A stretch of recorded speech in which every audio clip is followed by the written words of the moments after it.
संसद भवन परिसरात विरोधकांचं आंदोलन आहे। विद्यार्थ्यांच्या मुद्द्यांवरून विरोधी पक्षाचे खासदार आक्रमक होताना दिसतात।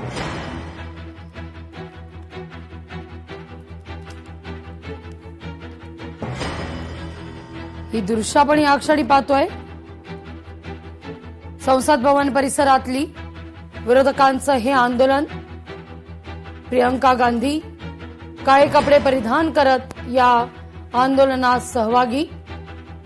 संसद भवन परिसर रात्री उशिरा पंतप्रधान नरेंद्र मोदी यांनी एक व्हिडिओ संदेश जारी केलेला आहे, पण यात कुठेही धर्मेंद्र प्रधान यांच्या राजीनाम्याचा उल्लेख नाही। त्यानंतर विरोधक आक्रमक होतानाची ही दृश्य आहे। लगा देखिए, अगर उनको कुछ बोलना है तो सदन में बोलना चाहिए, तभी हम वो ऑथेंटिक बात उनकी समझेंगे। जब वो आएंगे स्टेटमेंट करने दो उनको। रात के 12 बजे करने के बजाय दिन में पार्लियामेंट में आके अगर वो कहे क्या कहना चाहते हैं हम देखेंगे। विद्यार्थ्यांच्या धैर्याला मोदी सरकारचं अमानुष आणि क्रूरतेनं उत्तर आहे। सरकार विद्यार्थ्यांना शत्रूसारखं वागवतंय असं सोनिया गांधी म्हणतात। इंग्रजी दैनिकात लेख लिहून सोनिया गांधींची सरकारवर टीका आहे।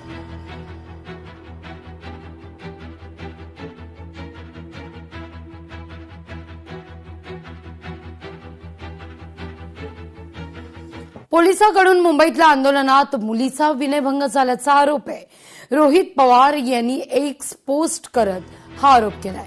संबंधित पोलिसाला विनयभंगाचा गुन्हा पोलिसावर दाखल करून गजाआड करा अशी मागणी रोहित पवार करतायत।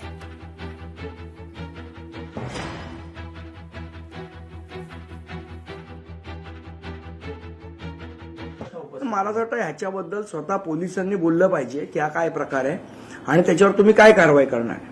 आय एम शुअर मी देवेंद्र फडणवीस साहेबांना खूप वर्षापासून बघतोय राजकारणामध्ये, कधीतरी माझी त्यांची इंटरॅक्शन सुद्धा झाली आहे। ते अमित शहांसारखे इन्सेन्सिटिव्ह नाहीत, त्यामुळे ते निश्चितपणे कारवाई करतील। नाही, पोलीस तर इन्सेन्सिटिव्ह का वागतात मला कळत नाही। मुंबई पोलीस असे नाहीये। आता काल सुद्धा आम्ही शांततामय पद्धतीने सह्यांची मोहीम घेतली।